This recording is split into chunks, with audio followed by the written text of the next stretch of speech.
കേരളത്തിൻ്റെ കുടുംബശ്രീ യഥാർത്ഥത്തിൽ ഒട്ടും അതിശയോക്തി ഇല്ലാതെ പറഞ്ഞാൽ പോലും ലോകത്തിൻ്റെ ഒരു അത്ഭുത പ്രതിഭാസമാണ് എന്ന് പറയേണ്ടി വരും. കാരണം 46 ലക്ഷം സ്ത്രീകൾ അംഗങ്ങളായിട്ടുള്ള ഇത്രയും ബൃഹത്തായ ഒരു കൂട്ടായ്മ, ഒരു നെറ്റ്വർക്ക് ലോകത്ത് എവിടെയെങ്കിലും ഉണ്ടോ എന്ന് സംശയമാണ്.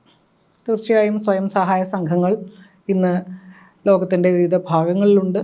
അതിൽ സ്ത്രീകൾ തന്നെയാണ് പ്രധാനമായിട്ടുമുള്ളത്.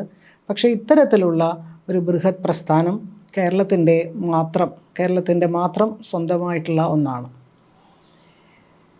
ഇതിനൊരു വലിയ ചരിത്രമുണ്ട്.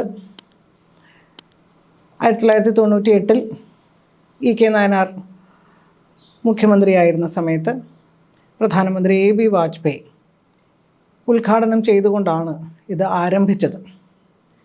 പക്ഷേ കേരളത്തിൻ്റെയും ഇന്ത്യയുടെയും തന്നെ ചില സാംസ്കാരികമായ ചില രീതികൾ, ചില സമ്പ്രദായങ്ങൾ ആണ് കുടുംബശ്രീയുടെ അടിസ്ഥാനമായി പ്രവർത്തിച്ചത്. പണ്ട് മുതൽ തന്നെ പിടിയേരി, കുറിക്കല്യാണം, ഇങ്ങനെ പലതും നമ്മുടെ ഇടയിലുണ്ടായിരുന്നു. ചെറിയ ചെറിയ സമ്പാദ്യങ്ങളിലൂടെ സാധാരണക്കാരുടെ ജീവിതം കുറച്ചും കൂടി മെച്ചപ്പെടുത്തി മുന്നോട്ട് കൊണ്ടുപോകാൻ കഴിയുക എന്നുള്ള ഒരു കാഴ്ചപ്പാടാണ് അതിനുള്ളത്. കുറിക്കല്യാണം മലബാറിലൊക്കെ ഉണ്ടായിരുന്നതാണ്. അവരൊരു ചായ സൽക്കാരം നടത്തും, അയൽക്കാരെല്ലാം വരുന്നു, അവരെല്ലാവരും അവരെ കൊണ്ട് കഴിയുന്ന ചെറിയ തുക സംഭാവന ചെയ്യുന്നു. ഈ തുക കൂട്ടിവെച്ചിട്ട് അവർ വിവാഹമോ മറ്റെന്തെങ്കിലും വലിയ പരിപാടികളും സംഘടിപ്പിക്കുന്നു. ഇതുണ്ടായിരുന്ന നമ്മുടെ ഒരു സംസ്കാരത്തിൽ, നമ്മുടെ സമ്പ്രദായമായിരുന്നു ഇത്. അതുപോലെ തന്നെയായിരുന്നു പിടിയേരി. നമ്മുടെ അമ്മമാരും അമ്മൂമ്മമാരും ഒക്കെ ചെയ്തിരുന്നൊരു കാര്യമാണ്. വീട്ടിലെ അരി ഇടുന്നതിന് മുമ്പ് ഒരു പിടി അരി മാറ്റി വെക്കുക. ആ പിടിയേരി എന്ന് മാത്രമല്ല, അയൽക്കാരെല്ലാവരും കൂടിയിരുന്ന് ഒരല്പം അരി കൊണ്ടുവരികയും അതെല്ലാം കൂടി ശേഖരിച്ച് ഏറ്റവും ദാരിദ്ര്യമുള്ള ഒരു കുടുംബത്തിന് കൊടുക്കുകയും ചെയ്യുന്ന രീതികളും വളരെ പഴയ കാലമല്ലാതെ തന്നെ ഇതൊക്കെ നിലവിലുണ്ടായിരുന്നതാണ്. ഏതാണ്ട് അതേ രീതി, ആ ഒരു സാംസ്കാരികമായ ഒരു രീതിയുടെ പിൻപറ്റിയാണ് യഥാർത്ഥത്തിൽ കുടുംബശ്രീ ആരംഭിച്ചത് എന്ന് പറയാം. കുടുംബശ്രീ ആരംഭിക്കുമ്പോൾ അതിനു മുൻപ് തന്നെ ചില മലപ്പുറം മോഡൽ, ആലപ്പുഴ മോഡൽ എന്നൊക്കെ രീതിയിൽ ചില കാര്യങ്ങളൊക്കെ നടന്നിരുന്നു. ഒരു ഗാന്ധിയനായിരുന്ന ഒരു പങ്കജാക്ഷക്കുറുപ്പ് ആലപ്പുഴയിൽ ഒരു അയൽക്കൂട്ടം തന്നെ, അയൽക്കൂട്ടം എന്ന പേര് കൊണ്ട് തന്നെ ഇത്തരത്തിലുള്ള ചില സ്ത്രീകളുടെ ചെറിയ ചെറിയ കൂട്ടായ്മകളുടെ ഒരു പ്രസ്ഥാനം ഉണ്ടായിരുന്നു. മലപ്പുറത്ത് പ്രധാനമന്ത്രി കേന്ദ്ര സർക്കാരിൻ്റെ ഒരു പദ്ധതിയുടെ ഭാഗമായിട്ട് ഇത്തരത്തിൽ ഒരു പരിപാടി CDS, കമ്മ്യൂണിറ്റി ഡെവലപ്മെൻറ്റ് സൊസൈറ്റി എന്ന നിലയ്ക്ക്, അത് മറ്റൊരു രീതിയിലായിരുന്നെങ്കിൽ പോലും അതൊക്കെ നിലവിലുണ്ടായിരുന്നു. ആ ഒരു പശ്ചാത്തലത്തിലാണ് 1996 നമുക്കറിയാവുന്നതുപോലെ കേരളത്തിൻ്റെ വികസന ഭൂപടത്തിൽ വലിയൊരു മാറ്റം കൊണ്ടുവന്ന, അതിൽ തന്നെ എടുത്തു പറയത്തക്ക വിധത്തിൽ, നമ്മുടെ ചരിത്രത്തിൽ തന്നെ എടുത്തു പറയത്തക്ക ജനകീയ ആസൂത്രണ പ്രസ്ഥാനം വന്നത്. 73-74 ഭരണഘടനാ ഭേദഗതിയിലൂടെ പഞ്ചായത്തുകൾക്ക്, തദ്ദേശ സ്വയംഭരണ സ്ഥാപനങ്ങൾക്ക് അധികാരം കൂടുതൽ കിട്ടുന്നു, സമ്പത്ത് കിട്ടുന്നു, അധികാരം താഴെ തട്ടിലേക്ക് കൊണ്ടുപോവുക. സഖാവ് EMS പോലെയുള്ളവർ അതിൻ്റെ ആശയത്തിൻ്റെ പിന്നിലുണ്ടായിരുന്ന ശക്തികളായിരുന്നു. ആ പീപ്പിൾസ് പ്ലാനിങ്ങിൻ്റെ, ജനകീയ ആസൂത്രണത്തിൻ്റെ ഭാഗമായിട്ടാണ് എങ്ങനെയാണ് കേവല ദാരിദ്ര്യം നമുക്ക് നിർമ്മാർജ്ജനം ചെയ്യാൻ കഴിയുക എന്നൊരു ചിന്തയിലേക്ക് ചർച്ചകൾ ഉയർന്നു വന്നത്. നമുക്കറിയാം, ദാരിദ്ര്യം എന്ന് പറയുന്നത് കുടുംബശ്രീയുടെയും ഒരു അടിസ്ഥാന തത്വം അതാണ്. ദാരിദ്ര്യം എന്ന് പറയുന്നത് ഒരു സാമൂഹ്യ തിന്മയായിട്ടാണ്, ഒരു സാമൂഹ്യമായ പ്രശ്നമായിട്ടാണ്, അല്ലെങ്കിൽ ആ ഒരു ദാരിദ്ര്യം അനുഭവിക്കുന്ന ആ ഒരു വ്യക്തിയുടെ പ്രശ്നമല്ല എന്നൊരു കാഴ്ചപ്പാടിൽ തന്നെ. അപ്പോൾ കേവല ദാരിദ്ര്യം എങ്ങനെയാണ് ഒഴിവാക്കാൻ കഴിയുക? നമുക്കറിയാം, ദാരിദ്ര്യം എന്ന് പറയുന്നത് ഒരു ദിവസം പെട്ടെന്ന് നുള്ളിയെടുത്ത് മാറ്റാൻ കഴിയുന്ന ഒന്നല്ല. പക്ഷെ കേവല ദാരിദ്ര്യത്തെ ഒരു ജനാധിപത്യ സംവിധാനത്തിൽ, ഒരു മുതലാളിത്ത വ്യവസ്ഥിതിയിൽ തന്നെ, മുതലാളിത്ത വ്യവസ്ഥിതിയിൽ ദാരിദ്ര്യവും അസമത്വവും ഉണ്ടാകും എന്ന തിരിച്ചറിവുള്ളപ്പോൾ തന്നെ എങ്ങനെയാണ് കേവല ദാരിദ്ര്യത്തെ നിർമ്മാർജ്ജനം ചെയ്യാൻ കഴിയുക, അല്ലെങ്കിൽ ലഘൂകരിക്കാൻ കഴിയുക എന്ന ചിന്തയുണ്ടാകുന്നത്. അപ്പോൾ ജനകീയ ആസൂത്രണത്തിൻ്റെ ഭാഗമായി ആസൂത്രണത്തിന് ജനകീയമായൊരു മുഖം കൊണ്ടുവരികയും എല്ലാ ജനങ്ങളെയും ഉൾപ്പെടുത്തിക്കൊണ്ടുള്ള വികസന രീതികൾ ആവിഷ്കരിക്കുകയും ചെയ്യുക എന്നുള്ളതായിരുന്നു ജനകീയ ആസൂത്രണത്തിൻ്റെ അടിസ്ഥാനം.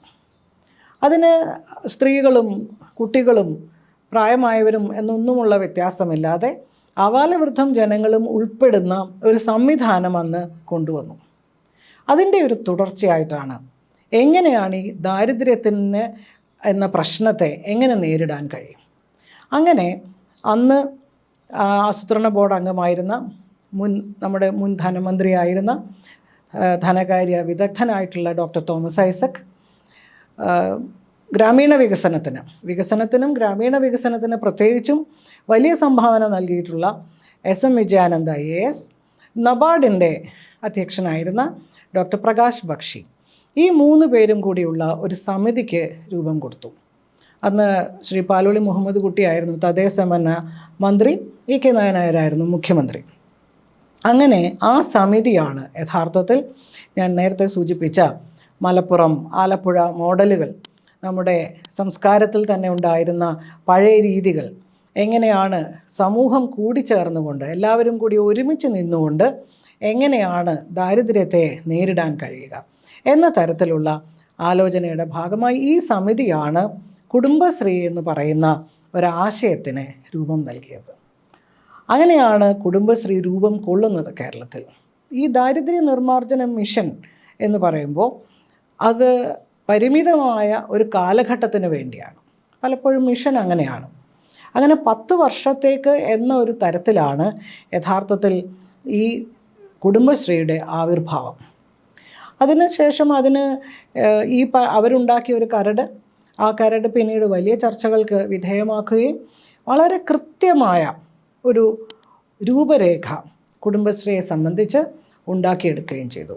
അപ്പോൾ ഈ 3 പേരടങ്ങുന്ന സമിതി അന്ന് രൂപം കൊടുത്തത് തന്നെയാണ് ഏതാണ്ട് 25 വർഷം ഇപ്പോൾ തികയുമ്പോൾ ഇത് മുന്നോട്ട് പോയിക്കൊണ്ടിരിക്കുന്നത്. വലിയ മാറ്റങ്ങൾ ഉണ്ടായിട്ടുണ്ട് തീർച്ചയായിട്ടും. കാരണം ദാരിദ്ര്യം എന്ന വിഷയത്തെക്കുറിച്ച്, പിന്നെ ദാരിദ്ര്യത്തെ നേരിടുന്ന രീതികളെക്കുറിച്ച്, അതിൻ്റെ വീക്ഷണം, അതിൻ്റെ സമീപനം, അതിലൊക്കെ ഒരുപാട് മാറ്റങ്ങൾ കഴിഞ്ഞ 25 വർഷത്തിനിടയിൽ സംഭവിച്ചിട്ടുണ്ട്. സ്ത്രീകളിലൂടെ കുടുംബങ്ങളിലേക്ക്, കുടുംബങ്ങളിലൂടെ സമൂഹത്തിലേക്ക്, അതാണ് ഒരു കാഴ്ചപ്പാടായി കൊണ്ടുവന്നത്. അതായിരുന്നു ആദ്യകാല ഒരു മുദ്രാവാക്യം പോലെ സൂചിപ്പിച്ചിരുന്ന ഒന്ന്. അപ്പോൾ സ്ത്രീകളെ, ഇതിൽ ഏറ്റവും പ്രധാനപ്പെട്ട ഒന്ന് അതുതന്നെയാണ്. സ്ത്രീകളിലൂടെ തന്നെയാണ് കുടുംബങ്ങളിലേക്ക് പോകാൻ കഴിയുന്നത് എന്നതും, കുടുംബങ്ങളിലൂടെ നമ്മളെപ്പോഴും സോഷ്യോളജിയിലൊക്കെ പറയുന്ന പോലെ സമൂഹത്തിൻ്റെ ഏറ്റവും ചെറിയ യൂണിറ്റ് എന്ന് പറയുന്ന കുടുംബം തീർച്ചയായിട്ടും കുടുംബങ്ങളിലൂടെ സമൂഹത്തിലേക്ക് എത്തിക്കാൻ കഴിയും എന്നുള്ളതാണ്. ഇതാണ് ഇതിൻ്റെ ഒരു ചരിത്രം വളരെ ചുരുക്കി പറയുമ്പോൾ. അന്ന് ഉണ്ടാക്കി വന്ന ഒരു സംഘടനാ സംവിധാനമുണ്ട്, ഒരു ത്രിതല സംഘടനാ സംവിധാനം. അയൽക്കൂട്ടമാണ് അത് ആദ്യത്തെ. അയൽക്കൂട്ടം എന്ന് പറയുമ്പോൾ ഒരു പ്രദേശത്ത് ജീവിക്കുന്ന 10 മുതൽ 20 വരെ ഉള്ള സ്ത്രീകൾ ഒരു കമ്മിറ്റി രൂപീകരിക്കുന്നു. അതാണ് അയൽക്കൂട്ടം. ആ അയൽക്കൂട്ടങ്ങളിൽ ഫെഡറേഷനായിട്ട് ആ വാർഡിൽ ഒരു വാർഡ്, തദ്ദേശഭരണ സ്ഥാപനത്തിലെ ഒരു വാർഡ്, ആ വാർഡ് അടിസ്ഥാനത്തിൽ ADS, ഏരിയ ഡെവലപ്മെൻറ്റ് സൊസൈറ്റി രൂപീകരിക്കുന്നു. പിന്നീട് വാർഡുകളെ എല്ലാം ഫെഡറേഷനായിട്ട് കമ്മ്യൂണിറ്റി ഡെവലപ്മെൻറ്റ് സൊസൈറ്റി എന്ന പേരിൽ ഒരു തദ്ദേശഭരണ സ്ഥാപനത്തിൽ, ഒരു പഞ്ചായത്തിൽ, മുനിസിപ്പാലിറ്റിയിലൊക്കെ ഒരു CDS രൂപീകരിക്കുന്നു. പിന്നീട് അംഗസംഖ്യ വർദ്ധിച്ചതുകൊണ്ടും ഇതിൻ്റെ പ്രവർത്തന രീതി വളരെ വിപുലമാവുകയും ഒക്കെ ചെയ്തപ്പോൾ വലിയ നഗരസഭകളിലൊക്കെ ഒന്നിലേറെ CDSകളും നിലവിൽ വന്നിട്ടുണ്ട്. അതിനൊക്കെ കൃത്യമായ ഒരു കണക്ക് അവർ സൂക്ഷിക്കുന്നു. അപ്പോൾ ഈ അയൽക്കൂട്ടം എന്ന് പറയുന്ന ആ ഒരു യൂണിറ്റ്, അയൽക്കൂട്ടം മുതൽ CDS വരെയുള്ള ഈ ത്രിതല സംവിധാനം, ഏറ്റവും പ്രധാനപ്പെട്ട കാര്യം ഈ ചാരിറ്റബിൾ സൊസൈറ്റി ആക്ട് അനുസരിച്ച് രജിസ്റ്റർ ചെയ്യുന്നു എന്നുള്ളതാണ്. അവിടെയാണ് മറ്റ് പല സ്വയം സഹായ സംഘങ്ങളിലേക്കാളും ഇത് വ്യത്യസ്തമാകുന്നത്. സ്വയം സഹായ സംഘം എന്നൊരു കാഴ്ചപ്പാട് തന്നെ യഥാർത്ഥത്തിൽ കുടുംബശ്രീക്കില്ല എന്ന് പലപ്പോഴും അതിൻ്റെ അധികാര രംഗത്ത് നിൽക്കുന്നവർ പറയാറുണ്ട്. കാരണം ഇത് സ്വയം സഹായിക്കൽ മാത്രമല്ല, ഈ തരത്തിൽ ഉണ്ടായി വരുന്ന അയൽക്കൂട്ടങ്ങളും ADSും ഒക്കെ തന്നെ അവരവരുടെ കാര്യം മാത്രമല്ല, ആ പ്രദേശത്തിൻ്റെ ആകെ തന്നെ വികസനത്തിനും അവിടുത്തെ ദാരിദ്ര്യം ഇല്ലാതാക്കുന്നതിനും ഒക്കെയുള്ള ഒരു ഇടപെടൽ ശക്തിയായിട്ട് മാറുക എന്നൊരു കാഴ്ചപ്പാടായിരുന്നു. അതുകൊണ്ട് തന്നെ സ്വയം സഹായ സംഘങ്ങൾ എന്ന് കുടുംബശ്രീയുമായി ബന്ധപ്പെട്ട് പറയാറുമില്ല. അപ്പോൾ ഈ അയൽക്കൂട്ടങ്ങൾ എന്ന് പറയുന്ന ആ യൂണിറ്റ് മുതൽ CDS വരെയുള്ള ആ ഒരു ത്രിതല സംവിധാനത്തെ അവർക്കതിന് ചാരിറ്റബിൾ സൊസൈറ്റി ആക്ട് അനുസരിച്ച് രജിസ്റ്റർ ചെയ്യുന്നതുകൊണ്ട് അവർക്ക് സ്വാതന്ത്ര്യമുണ്ട്, പ്രവർത്തന സ്വാതന്ത്ര്യമുണ്ട്, തീരുമാനങ്ങൾ എടുക്കാനുള്ള സ്വാതന്ത്ര്യമുണ്ട്. ഇങ്ങനെയാണ് ഈ സംവിധാനം നിലവിൽ വരുന്നത്. ഏറ്റവും പ്രധാനപ്പെട്ട മറ്റൊരു സവിശേഷത പലപ്പോഴും പലർക്കും അറിയാത്തത് കൊണ്ടാണ് ഇത് വിശദീകരിക്കുന്നത്. കാരണം ഈ CDS ചെയർപേഴ്സൺ ഉണ്ട്, അതിന് പുറമെ ഒരു മെമ്പർ സെക്രട്ടറി ഉണ്ട്. ആ മെമ്പർ സെക്രട്ടറി തദ്ദേശ സ്വയംഭരണ സ്ഥാപനത്തിൻ്റെ സെക്രട്ടറിയും കൂടിയാണ്. ഇതിൻ്റെ അർത്ഥം ഇന്ന് കുടുംബശ്രീ വളർന്ന് ഈ ഘട്ടം വരെ എത്തി നിൽക്കുമ്പോൾ നമുക്ക് മനസ്സിലാക്കാൻ കഴിയുന്ന കാര്യം, കുടുംബശ്രീ എന്ന് പറയുന്നത് കാരുണ്യത്തിനായി കൈനീട്ടി നിൽക്കുന്ന ഒരു പാവപ്പെട്ട കുറേ സ്ത്രീകളുടെ ഒരു കൂട്ടായ്മ അല്ല എന്നുള്ളതാണ്. അതങ്ങനെ അല്ല എന്നവർ തെളിയിക്കുകയും ചെയ്തിട്ടുണ്ട്. അവർ യഥാർത്ഥത്തിൽ ഗവൺമെൻറ്റിൻ്റെ അല്ലെങ്കിൽ പഞ്ചായത്തിൻ്റെ ഒക്കെ വികസന പങ്കാളിയായിട്ടാണ് പ്രവർത്തിക്കുന്നത്. വികസനത്തിൽ ഇന്ന് ഒരേപോലെ തന്നെ അതിൻ്റെ ബൈലോയിൽ ഉൾപ്പെടെ 2008 കൃത്യമായൊരു ബൈലോ രൂപീകരിക്കുന്നത്. അത് കൃത്യമായി സൂചിപ്പിക്കുന്നുണ്ട്, പഞ്ചായത്തുമായിട്ട് കൈകോർത്ത് നിൽക്കുന്ന ഒരു വികസന പങ്കാളിയാണ്. അപ്പോൾ ഈ രീതിയിൽ ആദ്യത്തെ 10 വർഷം TK ജോസ് IAS ആയിരുന്നു ആദ്യകാലങ്ങളിലെ എക്സിക്യൂട്ടീവ് ഡയറക്ടർ. അത് ഉയർത്തിക്കൊണ്ടുവരുന്നതിന്, അതിനെ ഈ ഒരു അവസ്ഥയിൽ എത്തിക്കുന്നതിന്, നമുക്കറിയാം ഏതൊരു പ്രസ്ഥാനത്തിൻ്റെയും തുടക്കം മുതൽ അതിൻ്റെ ഉയർത്തിക്കൊണ്ടുവരിക, അതിനെ വളർച്ചയുടെ പാതയിലേക്ക് നയിക്കുക എന്നത് വലിയ അധ്വാനം ആവശ്യമുള്ള ഒന്നാണ്. ഏറ്റവും സമർപ്പണ ബുദ്ധിയോടുകൂടി TK ജോസിൻ്റെ ഒരു നേതൃത്വത്തിലുള്ള ടീമാണ് ആദ്യഘട്ടത്തിൽ ഈ കുടുംബശ്രീയെ അതിൻ്റെ ആ പാതയിലേക്ക് എത്തിച്ചത്. അന്ന് ദാരിദ്ര്യം നിർമ്മാർജ്ജനം അല്ലെങ്കിൽ ദാരിദ്ര്യ ലഘൂകരണം എന്നൊരു കാഴ്ചപ്പാടിനായിരുന്നു ഊന്നൽ നൽകിയിരുന്നത്. നമുക്ക് അറിയാം, ത്രിഫ്റ്റ് ആൻഡ് ക്രെഡിറ്റ്, ചെറുകിട വായ്പ, ചെറുകിട സമ്പാദ്യം, സൂക്ഷ്മ സംരംഭങ്ങൾ, ചെറിയ സംരംഭങ്ങൾ, ഇതിലൂടെയാണ് കുടുംബശ്രീയുടെ ഒരു വളർച്ച. കുടുംബശ്രീയുടെ അടിസ്ഥാനം തന്നെ അതാണ്. മിതവ്യയ ശീലം ഉണ്ടാക്കുക, ഇതുപോലെ ചെറിയ സമ്പാദ്യങ്ങൾ ഉണ്ടാക്കുക, കഴിവുള്ളവർക്ക്, താല്പര്യമുള്ളവർക്ക് ചെറുകിട സംരംഭങ്ങളിലേക്ക് പോവുകയും ചെയ്യുക എന്നുള്ളതാണ്. ഇതിന് ഒരുപാട് വശങ്ങളുണ്ട്, ഒരുപാട് മാനങ്ങളുണ്ട്. ഇതായിരുന്നു അതിൻ്റെ അടിസ്ഥാനം. എന്നാൽ പിന്നീട് കുറച്ചു കാലം കൂടി കഴിഞ്ഞ് 2005 ശേഷം 2006 ശേഷമൊക്കെ ഇതിൻ്റെ ഒരു കാഴ്ചപ്പാടിൽ തന്നെ മാറ്റം വരികയാണ് ഉണ്ടായത്. കാരണം കുടുംബശ്രീ എന്ന് പറയുന്നത് ഇത്തരത്തിൽ കുറേ പാവപ്പെട്ട സ്ത്രീകൾ കൂടിയിരുന്ന് അവരുടെ ജീവിതത്തിൽ ഒരല്പം വെളിച്ചം കൊണ്ടുവരിക, ഒരല്പം സമാധാനം കൊണ്ടുവരിക എന്നതിനപ്പുറത്തേക്ക്, നമുക്കറിയാം അപ്പോഴേക്കും കാലവും ഒരുപാട് മാറി. ലിംഗനീതിയെക്കുറിച്ച്, ജെൻഡർ പൊളിറ്റിക്സ്, ഇതൊക്കെ വളരെ കൂടുതൽ സമൂഹം ചർച്ച ചെയ്യുകയും അതിൻ്റെ ഒരു അവകാശ ബോധം സ്ത്രീകളിൽ ഉണ്ടായി വരികയും ഒക്കെ ചെയ്യുന്നൊരു കാലഘട്ടം കൂടിയാണ്. അതുകൊണ്ട് തന്നെ കുടുംബശ്രീ എന്ന് പറയുന്നത് 10 വർഷം മുമ്പ് അല്ലെങ്കിൽ 1998 അതിനെ എങ്ങനെയാണോ കണ്ടിരുന്നത്, അതിൽ നിന്ന് അത് ഒരുപാട് ദൂരത്തേക്ക് കുതിച്ച് ചാട്ടം തന്നെ നടത്തുകയാണ് ഉണ്ടായത്. കുടുംബശ്രീയുടെ ലക്ഷ്യങ്ങളെന്ന് പറയുന്നത് കൃത്യമായി അതെന്തൊക്കെയാണ് എന്ന് അടയാളപ്പെടുത്തുക, കൃത്യമായി വ്യവസ്ഥപ്പെടുത്തുവാൻ കുടുംബശ്രീയുടെ അധികാരികൾ തയ്യാറായത്.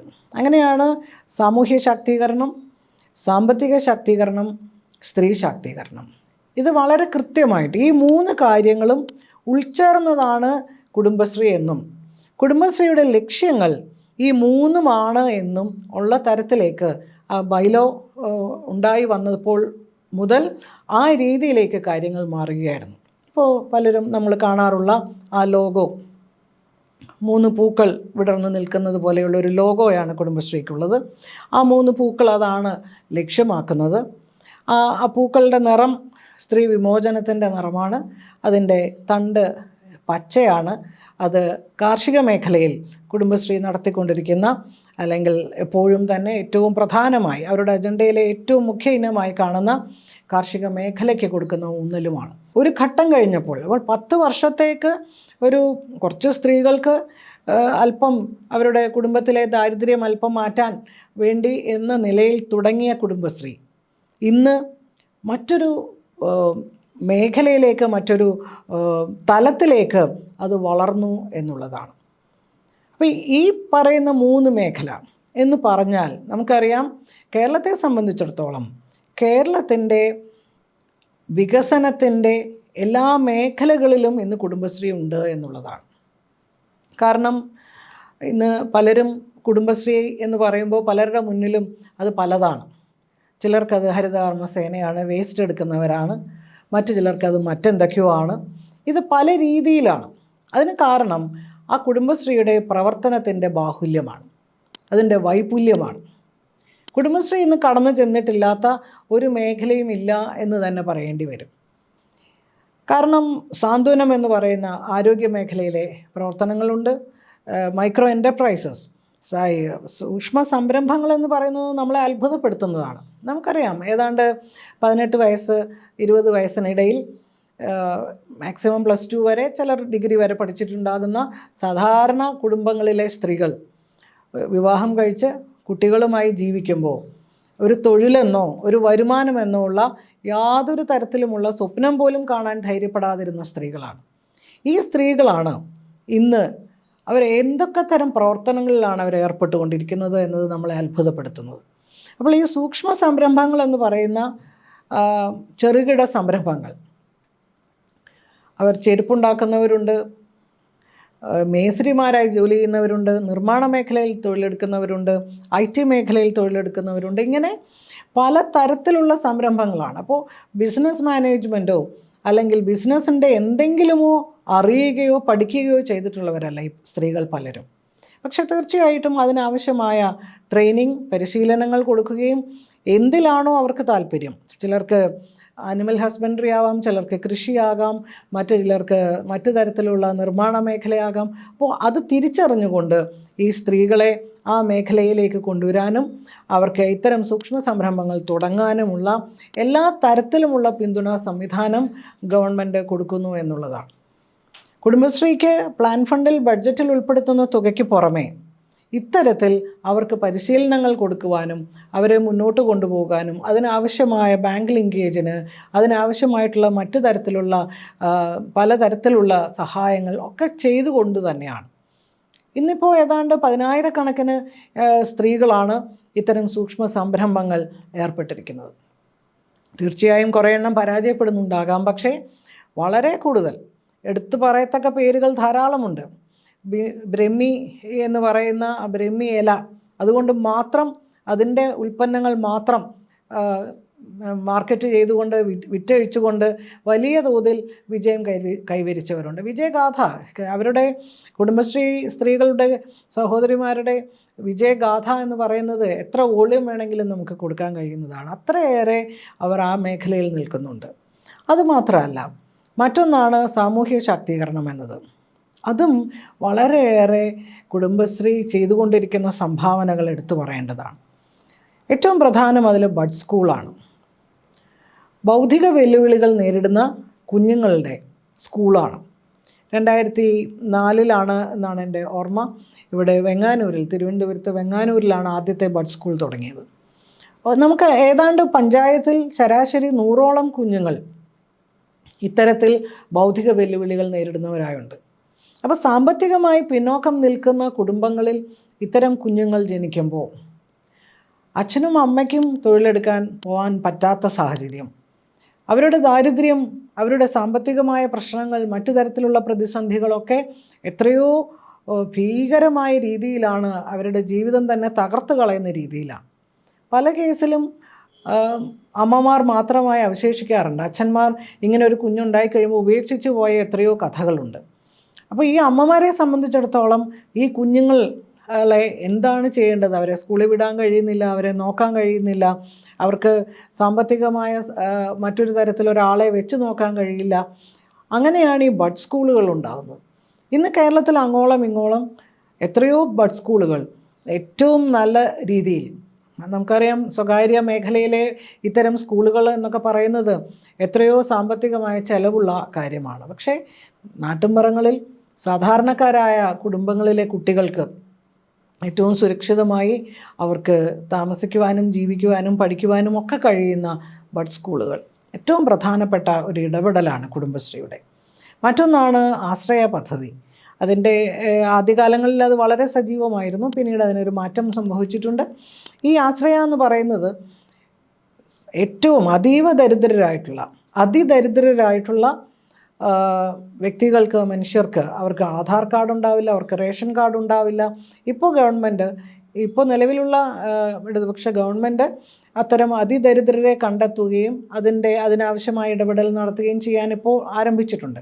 പക്ഷേ കഴിഞ്ഞ കുറേ കാലങ്ങളായിട്ട് അത് കുടുംബശ്രീയാണ് ഓരോ പഞ്ചായത്തിലും അത്തരത്തിലുള്ള രോഗികളായവർ, കിടപ്പ് രോഗികളായവർ, വൃദ്ധരായവർ, ഒറ്റപ്പെട്ടവർ, അനാഥർ, അവർക്ക് എന്ത് തരത്തിലുള്ള സഹായമാണ്, അവർക്ക് ചിലർക്ക് മരുന്നായിരിക്കും വേണ്ടത്, ചിലർക്ക് ഭക്ഷണമായിരിക്കും വേണ്ടത്, എന്ത് സഹായമാണോ അവർക്ക് ആവശ്യം അത് കുടുംബശ്രീയാണ് അത് കൊടുക്കുന്നത്. ഇത്തരത്തിൽ സാമൂഹ്യ ശാക്തീകരണത്തിൻ്റെ മേഖലയിൽ വളരെ കൃത്യമായ ഇടപെടൽ നടത്തിക്കൊണ്ട് കുടുംബശ്രീ വളരെ മാതൃകാപരമായി പ്രവർത്തിച്ചു വരുന്നുണ്ട്. പലപ്പോഴും നമ്മളോട് പലരും ചോദിക്കാറുമുള്ള കാര്യമാണ്, കേരളത്തിലെ ഉള്ളവരോട് പുറത്തുള്ളവരൊക്കെ ചോദിക്കാറുണ്ട്, ഇതൊക്കെ ചെയ്യുമ്പോഴും ഈ സ്ത്രീകൾക്ക് ഈ ഒരു സമൂഹത്തിൽ അധികാരത്തിൻ്റെയും അല്ലെങ്കിൽ അവകാശത്തിൻ്റെയും ഒക്കെ ബോധം ഉണ്ടാക്കിയെടുക്കുവാൻ കൂടിയുള്ള പ്രവർത്തനങ്ങൾ നടക്കേണ്ടതല്ലേ എന്ന്. ആദ്യകാലങ്ങളിൽ അങ്ങനെ ഒരു കാഴ്ചപ്പാടുണ്ടായിരുന്നില്ല. ദാരിദ്ര്യ ലഘൂകരണം എന്ന ഒരു മിഷൻ സംബന്ധിച്ചിടത്തോളം സ്ത്രീകളിലൂടെ കുടുംബങ്ങളിലേക്ക് ഇത് എത്തിക്കുക എന്നതിനപ്പുറത്ത് ഒരു ശാക്തീകരണത്തിൻ്റേതായ ഒരു മിഷനായിട്ട് ഇതിനെ കണക്കാക്കിയിരുന്നില്ല. പക്ഷെ പിന്നീട് അതൊരാവശ്യമായി, അതൊരു അനിവാര്യതയായി മാറുകയായിരുന്നു. അങ്ങനെയാണ് കുടുംബശ്രീയുടെ ഒരു പ്രധാനപ്പെട്ട ഒരു പ്രവർത്തന മേഖല സ്ത്രീ ശാക്തീകരണം തന്നെയായി മാറിയത്. അതിനു വേണ്ടിയിട്ട് വിവിധങ്ങളായ പ്രവർത്തനങ്ങൾ, അതിലൊരു പ്രധാനപ്പെട്ട ഒന്നാണ് ജെൻഡർ സെൽഫ് ലേണിംഗ് എന്ന് പറയുന്നത്, സ്വയം പഠന പ്രക്രിയ.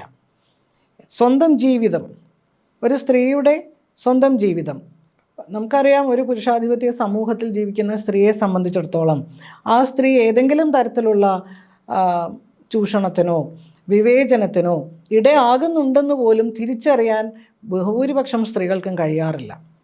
അവർക്കത് കഴിയുന്നത് ഒരുപക്ഷെ അവരുടെ ഒരു അനുഭവം കൊണ്ടാകാം, അല്ലെങ്കിൽ ഒരു പാഠം കൊണ്ടാകാം, അങ്ങനെയൊക്കെയാണ്. അല്ലെങ്കിൽ ഈ ഒഴുക്കിനൊത്തു നീന്തിക്കൊണ്ട് ഇതാണ് സ്ത്രീക്ക് വിധിക്കപ്പെട്ടത് എന്ന തരത്തിലാണ് ഈ കാര്യങ്ങൾ പോയിക്കൊണ്ടിരുന്നത്. അങ്ങനെ അല്ല എന്നും സ്ത്രീ എന്നുള്ള നിലയ്ക്ക് ഈ സമൂഹത്തിൽ അവൾക്കുള്ള സ്ഥാനം, അവൾക്കുള്ള അവകാശങ്ങൾ, അവൾക്കുള്ള അധികാരം, ഭരണഘടന ഉറപ്പ് നൽകുന്ന തുല്യത, ഈ കാര്യങ്ങളെക്കുറിച്ച് ബോധ്യപ്പെടുത്തുവാൻ. പക്ഷെ വളരെ രസകരമായ, വളരെ കൗതുകകരമായ ഒരു പഠന രീതിയാണ് കുടുംബശ്രീ അതിനുവേണ്ടി ആവിഷ്കരിച്ചത്. അതൊരിക്കലും ഒരു ക്ലാസ് മുറിയിൽ സ്ത്രീകളെ ഇരുത്തി ഒരു ഫെമിനിസത്തെക്കുറിച്ചോ ജെൻഡറിനെ കുറിച്ചോ ക്ലാസ് എടുക്കുകയായിരുന്നില്ല. അവർ തന്നെ സ്വയം പഠനമാണ്. അവർ തന്നെ സ്വയം അവരുടെ ജീവിതത്തെ കാണാൻ അവരെ പ്രേരിപ്പിക്കുകയാണ് ചെയ്തത്. തൊഴിലിനെക്കുറിച്ച്, അവരെടുത്തുകൊണ്ടിരിക്കുന്ന കാണാപ്പണിയെക്കുറിച്ച്, വീട്ടിനകത്തെ അവരുടെ അധികാരത്തെക്കുറിച്ചൊക്കെ തന്നെ. അപ്പോൾ ഈ രീതിയിൽ സ്ത്രീ ശാക്തീകരണത്തിന് പ്രാധാന്യം കൊടുക്കുകയും സ്ത്രീകളുടെ നിയമം, ആദ്യം തന്നെ അതായിരുന്നു തൊഴിൽ സ്ഥലങ്ങളിലെ സ്ത്രീയുടെ അവകാശത്തെക്കുറിച്ച്. അപ്പോൾ അത്തരത്തിൽ നിയമബോധവൽക്കരണം നടത്തുന്നതിന്, നിയമസഹായം നൽകുന്നതിന് ഒക്കെ തന്നെ. അപ്പോൾ സാമ്പത്തിക ശാക്തീകരണം എന്ന് പറയുന്നതിനോടൊപ്പം തന്നെ സാമൂഹ്യ ശാക്തീകരണവും സ്ത്രീ ശാക്തീകരണവും അതിൻ്റെ ഭാഗമായി ചെയ്യാൻ കഴിയും. അപ്പോൾ ആദ്യത്തെ കുടുംബശ്രീയുടെ ബൈലോ പ്രകാരം കുടുംബശ്രീയുടെ ആദ്യത്തെ ഒരു പ്രവർത്തന പദ്ധതിയെക്കുറിച്ചുള്ള കാഴ്ചപ്പാടനുസരിച്ച് നേരത്തെ സൂചിപ്പിച്ചതുപോലെ ഒരു അയൽക്കൂട്ടം എന്ന് പറയുന്നത് ഒരു പ്രദേശത്ത് താമസിക്കുന്ന കുറച്ച് സ്ത്രീകൾ എന്നുള്ളതായിരുന്നു. പക്ഷേ ഇന്ന് കാലം മാറുന്നതിനനുസരിച്ച് മാറ്റങ്ങൾ വരേണ്ടത് അത്യാവശ്യമാണ് എന്ന തിരിച്ചറിവിൻ്റെ അടിസ്ഥാനത്തിൽ പ്രത്യേക അയൽക്കൂട്ടങ്ങളും ഇന്ന് രൂപീകരിക്കപ്പെട്ടിട്ടുണ്ട്. വളരെയേറെ ശ്ലാഘനീയമായൊരു ഇടപെടലാണത്. അതായത് ട്രാൻസ്ജെൻഡർ വിഭാഗത്തിന് അയൽക്കൂട്ടമുണ്ട്. അതുപോലെ തന്നെ ബൗദ്ധിക വെല്ലുവിളികൾ നേരിടുന്ന കുട്ടികളുടെ അമ്മമാർക്ക് പ്രത്യേകം അയൽക്കൂട്ടങ്ങളുണ്ട്. ഭിന്നശേഷിക്കാരായവർക്ക് പ്രത്യേക അയൽക്കൂട്ടമുണ്ട്. ആദിവാസി മേഖലയിൽ അത് വളരെ വലിയ, പിന്നീട് കഴിഞ്ഞ ഏതാനും വർഷങ്ങൾക്ക് മുമ്പ് ഉണ്ടായ ഒരു ഇടപെടലാണ്. മറ്റ് മേഖലകളിൽ ഉള്ളതുപോലെ തന്നെ ആദിവാസി മേഖലയിൽ അയൽക്കൂട്ടങ്ങൾ രൂപീകരിക്കുകയും അവരെ കൂടി ഈ കുടുംബശ്രീയുടെ കുടക്കീഴിലേക്ക് അണിനിരത്തുകയും ചെയ്യാൻ സാധിച്ചിട്ടുണ്ട്. അതൊക്കെ പൂർണ്ണമാണോ എന്ന് ചോദിച്ചാൽ ഒരു പക്ഷേ ആയിരിക്കില്ല. പക്ഷേ അങ്ങനെ ആകണം എന്നത് തന്നെയാണ് അവരുടെ ലക്ഷ്യങ്ങളിൽ ഉൾപ്പെട്ടിരിക്കുന്നത്. അപ്പോൾ ഇത്തരത്തിൽ കുടുംബശ്രീയുടെ പ്രവർത്തനം നേരത്തെ പറഞ്ഞ ഹരിതകർമ്മസേന പോലെ മാലിന്യ നിർമ്മാർജ്ജനം എന്ന ഇന്ന് കേരളം നേരിടുന്ന ഏറ്റവും വലിയ പ്രശ്നത്തിനെ അത് അഡ്രസ്സ് ചെയ്യാനാണെങ്കിലും മറ്റു തരത്തിലുള്ള പ്രവർത്തനങ്ങളിലാണെങ്കിലുമൊക്കെ കുടുംബശ്രീ ഇല്ലാതെ ഇന്ന് കാര്യങ്ങൾ മുന്നോട്ട് കൊണ്ടുപോകാൻ കഴിയില്ല എന്നുള്ളിടത്തേക്ക് പ്രത്യേകിച്ചും ഗ്രാമങ്ങളിൽ വലിയ മാറ്റമാണ് സംഭവിച്ചിരിക്കുന്നത്. എന്ന് മാത്രമല്ല, കുടുംബത്തിനകത്ത് ഒതുങ്ങിക്കഴിഞ്ഞിരുന്ന സ്ത്രീകൾ അയൽക്കൂട്ടത്തിൻ്റെ ഒരു നയം അല്ലെങ്കിൽ ഒരു നിയമം തന്നെ എല്ലാ ഞായറാഴ്ചകളിലും അല്ലെങ്കിൽ ആഴ്ചയിൽ ഒരിക്കൽ അവർ ഒത്തുകൂടുകയും ഈ പറയുന്ന പോലെ ചെറിയ സമ്പാദ്യങ്ങൾ വഴി അവിടെ ഏറ്റവും ആവശ്യം ആർക്കാണെന്ന് നോക്കുക, അവർക്ക് അത് പണം സമ്പാദ്യം കൊടുക്കുക. അങ്ങനെ അവർക്ക് അവരുടെയൊക്കെ കയ്യിൽ കുറച്ച് പണം ഉണ്ടാവുക, അവർക്ക് സ്വന്തമായി പണം കയ്യിൽ ഉണ്ടാവുക വീട്ടിലെ കാര്യങ്ങൾക്ക് എന്ന് പറയുന്നത് തന്നെ സ്ത്രീകൾക്ക് വലിയ തോതിൽ ആത്മവിശ്വാസം കൊടുക്കുന്ന ഒന്നായിരുന്നു. പക്ഷെ അതിൻ്റെയൊക്കെ ഒപ്പം തന്നെ ഇന്ന് പഞ്ചായത്തിൻ്റെ പ്രവർത്തനങ്ങളുടെയൊക്കെ ഭാഗമായി കുടുംബശ്രീ നിൽക്കുന്നുണ്ട്. ഇപ്പോൾ ഏതാണ്ട് എല്ലാ പഞ്ചായത്ത് ഓഫീസുകളിലും CDSന് ഒരു ഓഫീസുണ്ട്.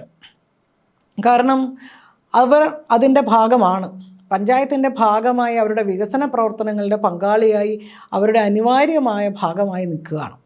അതുകൊണ്ട് തന്നെ അവർ CDSൻ്റെ പ്രവർത്തനങ്ങൾ പഞ്ചായത്തുമായി ബന്ധപ്പെട്ടും മറ്റ് വികസന പ്രവർത്തനങ്ങളുമായി ബന്ധപ്പെട്ടും ബാങ്കുമായി ബന്ധപ്പെട്ടും ഒക്കെ ചെയ്തതോടുകൂടി വീട്ടിനകത്ത് മാത്രം ഇരുന്ന സ്ത്രീകൾ പുറം ലോകത്തേക്ക് വളരെ പെട്ടെന്ന് എത്തുകയാണ് ഉണ്ടായത്. അത്ഭുതപ്പെടുത്തുന്നതാണ് അവരുടെ മാറ്റം. പല സ്ത്രീകളും ആദ്യകാലങ്ങളിൽ വീട്ടിന് പുറത്തേക്ക് തന്നെ പോകാൻ മടിച്ചിരുന്ന സ്ത്രീകൾ ഇന്ന് ബാങ്കിൽ പോകാനും പഞ്ചായത്തിൽ പോകാനും കാര്യങ്ങൾ നടപ്പിലാക്കാനും കാര്യങ്ങൾക്ക് തീരുമാനമെടുക്കുവാനും ഒക്കെ കഴിയുന്ന തരത്തിൽ അവർ വളർന്നു എന്നുള്ളതാണ്.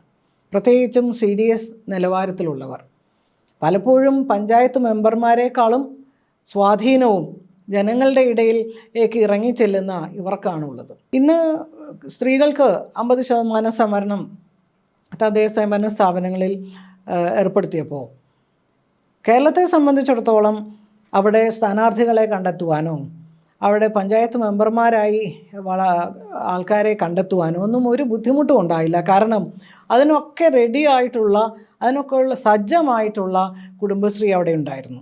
ഇന്ന് പഞ്ചായത്ത് മെമ്പർമാരായിരിക്കുന്ന ഏതാണ്ട് 52% പേര് ഇന്ന് സ്ത്രീകളാണ്. 50% സംവരണത്തിലൂടെയും അല്ലാതെ പുരുഷന്മാരുടെ അല്ലെങ്കിൽ പൊതു മണ്ഡലങ്ങളിൽ മത്സരിച്ച് വന്നവരും കൂടി ഉൾപ്പെട്ട് 52-54% സ്ത്രീകളാണ് ഇന്ന് തദ്ദേശ സ്വയംഭരണ സ്ഥാപനങ്ങളിൽ ഭാരവാഹിത്വം വഹിക്കുന്നത്. അവരിൽ ഏതാണ്ട് 70%-80% കുടുംബശ്രീയിലൂടെ ഈ രംഗത്തേക്ക് വന്നവരാണ്, ഏത് രാഷ്ട്രീയ പാർട്ടിയുടെ ആണെങ്കിലും. അപ്പോൾ കുടുംബശ്രീയിലൂടെ ആദ്യത്തെ ലക്ഷ്യത്തിന് അപ്പുറത്തേക്ക് ഒരു നാടിൻ്റെ അധികാരത്തിലേക്ക് വരെ അവർക്ക് എത്താൻ കഴിഞ്ഞു എന്നുള്ളതാണ് എടുത്തു പറയേണ്ട കാര്യം. പ്രസംഗിക്കാനാണെങ്കിലും സംസാരിക്കാനാണെങ്കിലും പ്രശ്നങ്ങൾ പരിഹരിക്കാനാണെങ്കിലും ഒക്കെ അവർ കാണിക്കുന്ന ശുഷ്കാന്തി, അവരുടെ കാര്യക്ഷമത ഒക്കെ വളരെ അത്ഭുതപ്പെടുത്തുന്നതാണ്. അവർക്ക് അവസരം ലഭിച്ചപ്പോൾ എങ്ങനെയാണ് അവരത് ഉപയോഗിച്ചത് എന്നുള്ളതാണ്. ഇത് വളരെ വിജയകരമായി പോകുന്ന സൂക്ഷ്മ സംരംഭങ്ങൾക്കൊപ്പം തന്നെ സൂക്ഷ്മ സംരംഭങ്ങൾ മാത്രമല്ല എന്നുള്ളതാണ്. ഇപ്പോൾ ന്യൂട്രിമിക്സ് എന്ന് പറയുന്ന അമൃതം എന്ന് പറയുന്ന അംഗൻവാടി കുട്ടികൾക്ക് കൊടുക്കുന്ന പോഷകാഹാരം അത് പൂർണ്ണമായും കുടുംബശ്രീയാണ് ഉൽപ്പാദിപ്പിക്കുന്നത്. ഊർജ്ജശ്രീ എന്ന് പറയുന്നൊരു പദ്ധതി ഉണ്ടായിരുന്നു. ഒരു കാലത്ത് നമുക്ക് ഇവിടെ ലോഡ് ഷെഡിംഗ് ഒക്കെ വേണ്ടി വന്ന വൈദ്യുതി കുറവ് വന്നൊരു കാലഘട്ടത്തിൽ അതുമായി ബന്ധപ്പെടുത്തി അവർക്ക് എങ്ങനെയാണ് അവയർനെസ് ഉണ്ടാക്കുക, എങ്ങനെയാണ് ബോധവൽക്കരണം സാധ്യമാവുക എന്ന നിലയ്ക്ക്. അപ്പോൾ ഈ രീതിയിൽ ഏത് മേഖലയിലാണ് ഇന്ന് കുടുംബശ്രീ ഇല്ലാത്തത് എന്ന് ചോദിച്ചാൽ ഒരു മേഖലയും ഇല്ല എന്ന് പറയേണ്ടി വരും. ജനകീയമായ ഹോട്ടലുകൾ അത് വലിയൊരു വിജയമാണ്. ഇങ്ങനെ കേരളത്തിൽ ഇന്ന് അവർ ഉണ്ടാക്കിയെടുത്തിരിക്കുന്ന ഒരു മുദ്ര അത് വളരെ വളരെ കൃത്യമായി എങ്ങനെയാണ് സ്ത്രീകളെ ഈ മേഖലയിലേക്ക് കൊണ്ടുവരിക. ഇന്ന് കേന്ദ്ര സർക്കാരിൻ്റെ national rural livelihood mission NRLM ഉണ്ട്. അതിൻ്റെ ഒരു നോഡൽ ഏജൻസിയായി, അതിൻ്റെ നിർവാഹക ഏജൻസിയായിട്ട് കുടുംബശ്രീ പ്രവർത്തിക്കുന്നുണ്ട്. അതിൻ്റെ NRO ആണ്. പക്ഷേ അവർ പ്രതീക്ഷിക്കുന്നത് ഇന്ത്യയുടെ വിവിധ സംസ്ഥാനങ്ങളിൽ കുടുംബശ്രീ മാതൃക എങ്ങനെയാണ് കൊണ്ടുപോകാൻ കഴിയുക, എങ്ങനെയാണ് മറ്റ് സംസ്ഥാനങ്ങളിൽ ഇത് ഏർപ്പെടുത്താൻ കഴിയുക എന്നതുകൂടിയാണ്. ഏതാണ്ട് പല സംസ്ഥാനങ്ങളിലും കുടുംബശ്രീയുടെ തന്നെ റിസോഴ്സ് പേഴ്സൺസ് അവർ ഇവിടുന്ന് പരിശീലകരായിട്ട് മറ്റ് സംസ്ഥാനങ്ങളിൽ ഇപ്പോൾ പോയിക്കൊണ്ടിരിക്കുന്നുണ്ട്. പക്ഷേ അതിലുള്ളൊരു വ്യത്യാസം, ഇന്ത്യയിലെ കേരളത്തിൻ്റെ പ്രത്യേകത മറ്റ് സംസ്ഥാനങ്ങളെ അപേക്ഷിച്ച് ആ സവിശേഷതകളാണ് കുടുംബശ്രീയുടെ വിജയത്തിന് ആധാരം എന്നുള്ളതാണ്. കാരണം ഒന്ന്, സാക്ഷരത. നമ്മുടെ നാട്ടിൽ ഉള്ള സമ്പൂർണ്ണ സാക്ഷരത, സ്ത്രീകൾ ഉൾപ്പെടെയുള്ളവരുടെ ഈ ഉയർന്ന സാക്ഷരതാ നിരക്ക് കുടുംബശ്രീയുടെ വിജയത്തിൻ്റെ ഒരു വലിയ ഘടകമാണ്. അത്യാവശ്യം കണക്ക് നോക്കാനും അത്യാവശ്യം മിനിറ്റ്സ് എഴുതാനും അത്യാവശ്യം കമ്മിറ്റി കൂടാനും ഒക്കെ കഴിയുന്ന തരത്തിലുള്ള അവരുടെ ഒരു വളർച്ച. നമുക്കറിയാം, ബീഹാറിലോ UP-യിലോ രാജസ്ഥാനിലോ ഗ്രാമങ്ങളിൽ പോയാൽ ഇത്തരത്തിലുള്ള സാധ്യത വളരെ കുറവാണ്.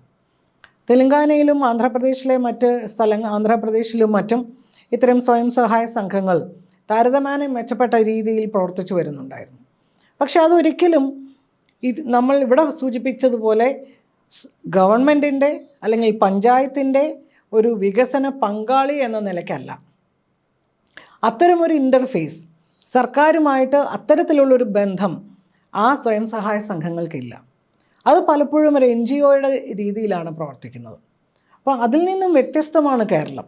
അതുകൊണ്ട് തന്നെ കേരളത്തിലെ കുടുംബശ്രീയെ അതേ രീതിയിൽ അനുകരിക്കാൻ സാധിക്കുമോ എന്നത് വലിയ ഒരു ചോദ്യചിഹ്നമാണ്. ഇപ്പോൾ ലോകത്തിൻ്റെ തന്നെ വിവിധ ഭാഗങ്ങളിൽ നിന്ന്, ആഫ്രിക്ക ഉൾപ്പെടെയുള്ള പല ഭാഗങ്ങളിൽ നിന്നും, UN-ൽ നിന്ന് പലതവണ വന്നിട്ടുണ്ട്, പല ഭാഗങ്ങളിൽ നിന്നും കുടുംബശ്രീയെ നേരിട്ട് കാണാനും കുടുംബശ്രീയുടെ പ്രവർത്തനങ്ങൾ നേരിട്ട് തൊട്ടറിയുവാനും ഒക്കെ പലപ്പോഴും പലരും വരാറുണ്ട്. പക്ഷേ ഇത് ഇതേപടി അനുകരിക്കുക, ഇതേപടി തന്നെ ഉണ്ടാക്കിയെടുക്കുക എന്ന് പറയുന്നത്, രൂപീകരിക്കുക എന്ന് പറയുന്നത് അത്ര എളുപ്പമുള്ള കാര്യമല്ല. കാരണം കേരളത്തിൻ്റെ സാമൂഹ്യമായിട്ടുള്ള ഒരു ഉയർച്ച, സാമൂഹ്യമായ വികസന മേഖലയിലെ അവരുടെ ഒരു സവിശേഷതകൾ, ഇതൊക്കെ തന്നെയാണ് കുടുംബശ്രീയെ മുന്നോട്ട് കൊണ്ടുപോകാൻ വളരെയേറെ സഹായിച്ചിരിക്കുന്നത്. അപ്പോൾ ഈ പറയുന്ന തരത്തിൽ കുടുംബശ്രീ പ്രസ്ഥാനം ഇന്ന് 25 വർഷം ആകുമ്പോൾ അവർ തന്നെ, കുടുംബശ്രീ തന്നെ ഏതൊക്കെ മേഖലകളിലാണ് ഇനി മാറ്റം വരുത്തേണ്ടത്. ഇപ്പോൾ തിരിച്ച് സ്കൂളിലേക്ക് എന്ന് പറയുന്ന ഒരു പരിപാടി അവർ അടുത്ത കാലത്ത് നടത്തി. ഇങ്ങനെ ആ സ്ത്രീകളുടെ ജീവിതം മെച്ചപ്പെടുത്തുന്നതിനുപരിയായിട്ട് കേരളത്തിൻ്റെ സ്വഭാവത്തിൽ തന്നെ, കേരളത്തിൻ്റെ സാമൂഹ്യ സ്വഭാവത്തിലും വികസന രീതിയിലും തന്നെ ഉണ്ടാക്കാൻ കഴിയുന്ന മാറ്റത്തെക്കുറിച്ചുള്ള ചർച്ചകളാണ് ഇന്ന് പ്രധാനമായും കുടുംബശ്രീയിൽ നടക്കുന്നത്. അപ്പോൾ 25 വർഷം മുമ്പ് തുടങ്ങിയ കുടുംബശ്രീ അല്ല ഇന്ന് വന്നു നിൽക്കുന്നത് എന്നതാണ് അത്ഭുതകരമായ കാര്യം. ഇങ്ങനെ നിൽക്കുമ്പോഴും 25 വർഷത്തിന് ശേഷം ചിന്തിക്കേണ്ട ഒന്ന്, ഇങ്ങനെയൊക്കെ ആയിരിക്കുമ്പോഴും ഇനിയും അങ്ങോട്ടുള്ള കുടുംബശ്രീയുടെ യാത്ര ഏത് രീതിയിലായിരിക്കണം എന്നത് നമ്മൾ ചിന്തിക്കേണ്ട മറ്റൊരു കാര്യമാണ്. അപ്പോൾ 25 വർഷം കുടുംബശ്രീ എത്തി നിൽക്കുമ്പോൾ അതിൽ എന്തൊക്കെ തരം മാറ്റങ്ങളാണ് വരുത്തേണ്ടത് എന്നത് സംബന്ധിച്ച് തീർച്ചയായിട്ടും ആലോചനകൾ നടക്കുന്നുണ്ട്. 25 വർഷം എന്നുള്ളത് ചെറിയ കാര്യമല്ല. സമൂഹത്തിൽ വലിയ മാറ്റങ്ങൾ ഉണ്ടായ ഒരു കാലമാണ്. ഒന്ന്, ഡിജിറ്റൽ യുഗമാണെന്ന്. ഇത്രയേറെ ഡിജിറ്റൽ ലോകത്തേക്ക് ജനങ്ങൾ കടന്നു വന്നത് ഇപ്പോഴാണ്. കേരളത്തെ സംബന്ധിച്ചിടത്തോളവും ലോകത്തെ സംബന്ധിച്ചിടത്തോളവും കോവിഡ് മഹാമാരി ഉണ്ടാക്കിയ മാറ്റങ്ങളുണ്ട്. കേരളത്തിൽ പ്രളയം സൃഷ്ടിച്ച 2018 പ്രളയം സൃഷ്ടിച്ച ഒരുപാട് ചോദ്യങ്ങളുണ്ട്. യഥാർത്ഥത്തിൽ കുടുംബശ്രീ ആ മേഖലയിലുമൊക്കെ പലതരത്തിലുള്ള ഇടപെടലുകൾ നടത്തിക്കൊണ്ട് തന്നെയാണ് ഇരിക്കുന്നത്. കോവിഡിന് ശേഷം ഉണ്ടായ മാറ്റത്തിനനുസരിച്ച് ചില പദ്ധതികൾ അവർ ആവിഷ്കരിച്ചിട്ടുണ്ട്. അതുപോലെ തന്നെ പ്രളയം ഉണ്ടായതിന് ശേഷം ഉണ്ടായ ദാരിദ്ര്യത്തിൻ്റെയും ബുദ്ധിമുട്ടുകളുടെയും അത് ഉണ്ടാക്കിയ നാശനഷ്ടങ്ങളുടെയും ഒക്കെ ഭാഗമായിട്ട് കൃഷി നാശത്തിൻ്റെയും ഒക്കെ അതിൻ്റെയൊക്കെ പാഠങ്ങൾ കൊണ്ടുകൊണ്ട് ചില പദ്ധതികൾ ആവിഷ്കരിച്ചിട്ടുണ്ട്.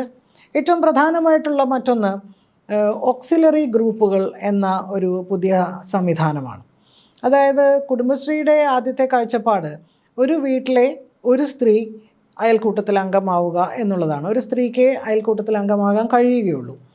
അങ്ങനെ വരുമ്പോൾ പലപ്പോഴും ഇതിൻ്റെ ഒരു ശരാശരി പ്രായം, ഈ അംഗങ്ങളുടെ പ്രായം ഒരു 40 വയസ്സിനും 50 വയസ്സിനും ഇടയിലാണ്. പക്ഷെ ചെറുപ്പക്കാരെ, യുവാക്കളെ, നേരത്തെ തന്നെ യുവശ്രീ എന്ന് പറയുന്നൊരു പദ്ധതിയുണ്ട്. അത് മൈക്രോ എൻ്റർപ്രൈസസ്, സൂക്ഷ്മ സംരംഭങ്ങൾക്ക് വേണ്ടിയാണ്. ഇപ്പോൾ ഓക്സിലറി ഗ്രൂപ്പ് എന്ന രീതിയിൽ യുവതികൾക്ക് അംഗങ്ങളാകാൻ കഴിയുന്ന പുതിയ ഗ്രൂപ്പുകൾ ഉണ്ടാക്കാം, പുതിയ അയൽക്കൂട്ടങ്ങൾ എന്ന തരത്തിൽ ഒരു പുതിയ ഒരു സംരംഭം, പുതിയ ഒരു സംവിധാനം ഇന്ന് നിലവിൽ വന്നിട്ടുണ്ട്. അപ്പോൾ ഇങ്ങനെ വരുന്ന മാറ്റത്തിനനുസരിച്ച് കുടുംബശ്രീയെ സജ്ജമാക്കുകയും കുടുംബശ്രീയെ ശാക്തീകരിക്കുകയും ആ മാറ്റത്തിനോടൊക്കെ തന്നെ എങ്ങനെയാണ് പ്രതികരിക്കേണ്ടത് എന്ന തരത്തിൽ കാര്യങ്ങൾ, ആലോചനകൾ നടക്കുകയും ഒക്കെ ചെയ്യുന്നുണ്ട്. ഇങ്ങനെയൊക്കെ ആയിരിക്കുമ്പോഴും ഈ 25 വർഷം പൂർത്തിയാക്കുന്ന വേളയിൽ ഇനി എന്ത് എന്ന വലിയൊരു ചോദ്യം നമ്മുടെ മുന്നിലുണ്ട്. നമുക്കറിയാം, കേവല ദാരിദ്ര്യം ഇല്ലാതാക്കുക എന്ന് പറയുമ്പോൾ തന്നെ അത് ആ രീതിയിൽ ഒരു പക്ഷേ ഇപ്പോൾ സാധ്യമായി കഴിഞ്ഞിട്ടുണ്ട്. സ്ത്രീകൾക്ക് അവരുടെ കയ്യിൽ ചെറിയ രീതിയിലെങ്കിലും ഒരു വരുമാനം, അല്ലെങ്കിൽ അവർക്ക് ചെലവഴിക്കാൻ കയ്യിൽ പണമുണ്ട് എന്നൊരവസ്ഥ കുടുംബശ്രീ അംഗങ്ങളായിരിക്കുന്ന ഏതാണ്ട് ബഹുഭൂരിപക്ഷം സ്ത്രീകൾക്കും ഉണ്ട് എന്ന് നമുക്ക് വേണമെങ്കിൽ കാണാൻ കഴിയും. 46 ലക്ഷം സ്ത്രീകളാണ് എന്ന് ഓർക്കണം. 46 ലക്ഷം സ്ത്രീകൾ ഉണ്ട് എന്ന് പറയുമ്പോഴും യഥാർത്ഥ രീതിയിലുള്ള ശാക്തീകരണത്തിലേക്ക് ഇവർ കടന്നു പോയിട്ടുണ്ടോ? ഇന്ന് നമ്മൾ കേരളത്തിൽ കണ്ടുവരുന്ന പല തരത്തിലുള്ള പ്രശ്നങ്ങൾ, സ്ത്രീകൾ നേരിടുന്ന പ്രശ്നങ്ങളുണ്ട്. ഉദാഹരണം, സ്ത്രീധനം പോലെയുള്ള പ്രശ്നങ്ങൾ. ഈ കാലഘട്ടത്തിൽ പോലും അത്തരം ദുരന്തങ്ങൾ, സ്ത്രീധനത്തിൻ്റെ ഭാഗമായിട്ടുള്ള വലിയ പ്രശ്നങ്ങൾ, ദുരന്തങ്ങൾ സംഭവിക്കുന്നുണ്ട്. അതുപോലെ തന്നെ അന്ധവിശ്വാസത്തിൻ്റെയും അനാചാരങ്ങളുടെയും ദുർമന്ത്രവാദത്തിൻ്റെയും ഒക്കെ പിടിയിലേക്ക് കേരളത്തിലെ ചില വിഭാഗങ്ങളെങ്കിലും പോകുന്നുണ്ട്. അപ്പോൾ ഈ 21-ാം നൂറ്റാണ്ടിൽ നമ്മൾ അതിൽ നിന്നൊക്കെ കടന്നു വന്ന് ഇന്ത്യയിൽ തന്നെ ഏറ്റവും പുരോഗമനപരമായ ഒരു സമൂഹമായി നമ്മൾ മാറുമ്പോഴും എന്തുകൊണ്ടാണ് ഇതൊക്കെ ഇപ്പോഴും ഇത്രയും ശാക്തീകരിക്കപ്പെട്ട 46 ലക്ഷം സ്ത്രീകൾ ഉള്ള ഒരു നെറ്റ്വർക്ക് ഉള്ളപ്പോൾ എന്തുകൊണ്ട് ഇത് സംഭവിക്കുന്നു? ഇപ്പോഴും കേരളത്തിലെ സ്ത്രീകളുടെ പൊതു ഇടങ്ങൾ ഇപ്പോഴും അരക്ഷിതമായിരിക്കുന്നത് എന്തുകൊണ്ട്? പോക്സോ കേസുകൾ ഏറ്റവും കൂടുതലാണെന്ന്, കുഞ്ഞുങ്ങൾ അനുഭവിക്കുന്ന പല തരത്തിലുള്ള പ്രശ്നങ്ങൾ വളരെ വളരെ കൂടി വരുന്നു. ഗാർഹിക പീഡനം, അതിന് പല കാരണങ്ങളുണ്ടാകാം. കുടുംബത്തിനകത്ത് സ്ത്രീകൾ നേരിടുന്ന പലതരത്തിലുള്ള അതിക്രമങ്ങൾ. അപ്പോൾ ഇവർ വളരെ പ്രധാനമായി കുടുംബശ്രീ കഴിഞ്ഞ കുറച്ച് കാലം മുമ്പ് ചെയ്ത ഒന്നാണ് ക്രൈം മാപ്പിംഗ്. അത് വളരെ ഒരു കണ്ണ് തുറക്കാൻ സഹായിക്കുന്ന ഒന്നായിരുന്നു. കാരണം പല ഗ്രാമങ്ങളിലും പല പഞ്ചായത്തുകളിലും ക്രൈം മാപ്പിങ്ങിനായിട്ട് ഇവരിടപെടുമ്പോൾ അവിടെയുള്ള പഞ്ചായത്ത് പ്രസിഡന്റുമാരോ മറ്റ് പലരും പറയുന്നത് ഇവിടെ അങ്ങനത്തെ പ്രശ്നങ്ങളൊന്നുമില്ല, ഇവിടെ അത്തരം ക്രൈംസ് അവിടെ നടക്കുന്നില്ല, അത്തരം കുറ്റകൃത്യങ്ങൾ ഈ ഗ്രാമത്തിലില്ല, ഈ പഞ്ചായത്തിലില്ല, ഈ നാട്ടിലില്ല എന്ന് പറഞ്ഞിരുന്നു. പക്ഷേ വളരെ ഞെട്ടിക്കുന്ന വിവരങ്ങളാണ് ക്രൈം മാപ്പിങ്ങിലൂടെ കുടുംബശ്രീ പുറത്തേക്ക് കൊണ്ടുവന്നത്. ഇതുവരെ റിപ്പോർട്ട് ചെയ്യപ്പെട്ടിട്ടില്ലാത്ത റേപ്പ് കേസുകൾ, റിപ്പോർട്ട് ചെയ്യപ്പെട്ടിട്ടില്ലാത്ത സ്ത്രീധന പീഡനത്തിൻ്റെ കേസുകൾ, ഡൊമസ്റ്റിക് വയലൻസിൻ്റെ ഞെട്ടിക്കുന്ന കഥകൾ, ഇതൊക്കെ തന്നെ ഇത് ക്രൈം മാപ്പിങ്ങിലൂടെ അവർ പുറത്തേക്ക് കൊണ്ടുവന്നു. പക്ഷേ ആ ക്രൈം മാപ്പിംഗ് അത് നടത്തുകയും അവരത് റെക്കോർഡ് ചെയ്യുകയും അതൊരു പുസ്തകമായി പ്രസിദ്ധീകരിക്കുകയും ഒക്കെ ചെയ്യുമ്പോഴും നമുക്കറിയാവുന്നതുപോലെ ഇന്നും കേരളത്തിലെ സ്ത്രീകൾ ഒരു പക്ഷേ പിന്നോക്കം എന്ന് പറയുന്ന പല സംസ്ഥാനങ്ങളെയും അപേക്ഷിച്ച് ഇപ്പോഴും സ്ത്രീകൾ അരക്ഷിതരായി തുടരുന്നു എന്നത് ഒരു വലിയ പ്രശ്നം തന്നെയാണ്. അപ്പോൾ ഈ ഒരു സാഹചര്യത്തിലാണ്, അപ്പം എന്ന് മാത്രമല്ല സാമ്പത്തിക ശാക്തീകരണത്തിൻ്റെ കാര്യത്തിലും ഈ പറയുന്ന ത്രിഫ്റ്റ് ആൻഡ് ക്രെഡിറ്റും സൂക്ഷ്മ സംരംഭങ്ങളും, ഇതെല്ലാം ത്രിഫ്റ്റ്, ക്രെഡിറ്റ്, സൂക്ഷ്മ സംരംഭം എന്നൊക്കെ പറയുന്നത് ഏറ്റവും ചെറുത് എന്നർത്ഥത്തിലാണ്. അപ്പോൾ നമ്മുടെ നാട്ടിലെ ഇന്നത്തെ യുവതികൾ, അക്ഷരാഭ്യാസമുള്ള, വിദ്യാഭ്യാസമുള്ള, ഉയർന്ന വിദ്യാഭ്യാസം തന്നെയുള്ള ധാരാളം സ്ത്രീകൾ ഇന്നും വീടിനകത്ത് തന്നെ ഇരിക്കുന്നുണ്ട്. അവർക്ക് പലതരത്തിലുള്ള അവകാശങ്ങളും അധികാരങ്ങളും ഒക്കെ ഇനിയും ലഭിക്കേണ്ടതായിട്ടാണുള്ളത്. പക്ഷേ ഇവരൊന്നും തന്നെ ഇപ്പോഴും കുടുംബശ്രീയിലേക്ക് കടന്നു വന്നിട്ടില്ല എന്ന് മാത്രമല്ല, കുടുംബശ്രീയിലേക്ക് വന്ന സ്ത്രീകൾ പോലും ഈ അധികാരങ്ങളും അവകാശങ്ങളെയും കുറിച്ച് നേരത്തെ പറഞ്ഞ ജെൻഡർ സെൽഫ് ലേണിംഗ് ഒക്കെ നിലനിൽക്കുമ്പോൾ തന്നെ ഇപ്പോഴും അതിനോട് പ്രതികരിക്കുവാനോ അനുസരിച്ച് അതിനെ എങ്ങനെ അഡ്രസ്സ് ചെയ്യണം, എങ്ങനെ അഭിമുഖീകരിക്കണമെന്നോ അറിയാത്ത ഒരു സാഹചര്യമുണ്ട്. അപ്പോൾ ഇന്നിപ്പോൾ നമ്മുടെ ചുറ്റിനും നടക്കുന്ന പലതരത്തിലുള്ള സാമൂഹ്യമായ പ്രശ്നങ്ങൾ, സാമ്പത്തികമായ അരക്ഷിതാവസ്ഥ, ഇതൊക്കെ ഈ 25 വർഷം കഴിഞ്ഞിട്ടും തുടരുന്നു എന്ന് പറയുമ്പോൾ എങ്ങനെയാണ് ഇതിന് മാറ്റം കൊണ്ടുവരേണ്ടത് എന്ന ഒരു ചിന്ത നമുക്കുണ്ടാകേണ്ടതായിട്ടുണ്ട്. അപ്പോൾ കുടുംബശ്രീ എന്ന ഒരു നെറ്റ്വർക്ക് നമ്മുടെ കയ്യിൽ റെഡിമെയ്ഡായിട്ട് ഉള്ള ഒരു സംസ്ഥാനമാണ്. അതുകൊണ്ട് തന്നെ ഈ നെറ്റ്വർക്ക്, ഈ സ്ത്രീകളുടെ ശൃംഖല, ഈ സംവിധാനം ഏത് രീതിയിലാണ് കേരളത്തിൻ്റെ സ്ത്രീകൾ നേരിടുന്ന പ്രശ്നങ്ങളും മറ്റ് സാമൂഹ്യ പ്രശ്നങ്ങളും ഒക്കെ ഇപ്പോഴും ഇങ്ങനെ വർദ്ധിച്ചു വരുന്ന ഒരു ഭാഗത്ത് വർദ്ധിച്ചു വരുമ്പോൾ അത് നേരിടാൻ കൂടി ഇവരെ സജ്ജരാക്കേണ്ടതുണ്ട് എന്നെനിക്ക് തോന്നുന്നു. എന്ന് മാത്രമല്ല, സൂക്ഷ്മ സംരംഭങ്ങൾ എന്ന നിലയ്ക്ക് അത് ഒതുക്കാതെ കുറേ കൂടി സ്ഥൂല സംരംഭങ്ങളിലേക്ക്, വലിയ വ്യവസായ മേഖലകളിലേക്ക്, ഇന്ന് സ്റ്റാർട്ടപ്പ് മിഷൻ പോലെയും വ്യവസായ മേഖലയിലുമൊക്കെ വലിയ തോതിലുള്ള ഇടപെടലുകൾ നടത്താനുള്ള ശ്രമം നടക്കുമ്പോൾ ഇവരെ ഇപ്പോഴും സൂക്ഷ്മ സംരംഭത്തിലും സൂക്ഷ്മ സമ്പാദ്യത്തിലും മാത്രം നിർത്താതെ എങ്ങനെയാണ് സ്ത്രീകളെ വലിയ ബിസിനസ്സുകൾ, വലിയ വ്യവസായങ്ങൾ, വലിയ സ്ഥാപനങ്ങളൊക്കെ അതിലേക്ക് കൂടി നയിക്കേണ്ടതല്ലേ എന്നൊരു വലിയ ചോദ്യവും നമ്മുടെ മുന്നിലുണ്ട്. ഈ 46 ലക്ഷം സ്ത്രീകളിൽ തന്നെ എത്ര പേർക്കാണ് സ്വന്തമായി ഒരു ശരാശരി ഒരു 10,000 രൂപയെങ്കിലും കയ്യിൽ എല്ലാ മാസവും കൃത്യമായി കിട്ടുന്നവർ? സൂക്ഷ്മ സംരംഭങ്ങൾ വിജയിച്ച കഥകൾ നമുക്കറിയാം. തീർച്ചയായിട്ടും 10,000-കണക്കിന് സ്ത്രീകൾ അങ്ങനെയുണ്ട്. പക്ഷേ നമ്മുടെ മുന്നിലുള്ളത് 46 ലക്ഷം പേരാണ്. അപ്പോൾ ഇത്തരത്തിൽ ഒരു വലിയ മാറ്റം, ഒരു ഈ 25ാം വാർഷികമെന്ന് പറയുന്നത് നമ്മൾ കൃത്യമായി കണക്ക് കൂട്ടിക്കൊണ്ട് അടുത്ത 25 വർഷത്തേക്ക് എന്നുള്ളതിനപ്പുറത്ത് ഇന്ന് നിൽക്കുന്ന ഈ സാഹചര്യത്തിൽ ഇനി അടുത്ത ചുവട് എന്താണ് എന്നത് എല്ലാവരും കൂട്ടായി ആലോചിക്കേണ്ട ഒന്നാണ് എന്ന് തോന്നുന്നു. അതിവേഗത്തിൽ മാറിക്കൊണ്ടിരിക്കുന്ന ഈ കാലഘട്ടത്തിൽ പലതരത്തിലുള്ള സാമൂഹ്യ പ്രശ്നങ്ങൾ നമ്മൾ നേരിടുമ്പോൾ ഈ കുടുംബശ്രീ പ്രസ്ഥാനത്തെ ആ രീതിയിൽ സജ്ജമാക്കുന്നതിനുള്ള പ്രവർത്തന പദ്ധതികൾ ആവിഷ്കരിക്കേണ്ടതുണ്ട് എന്നാണ് തോന്നുന്നത്.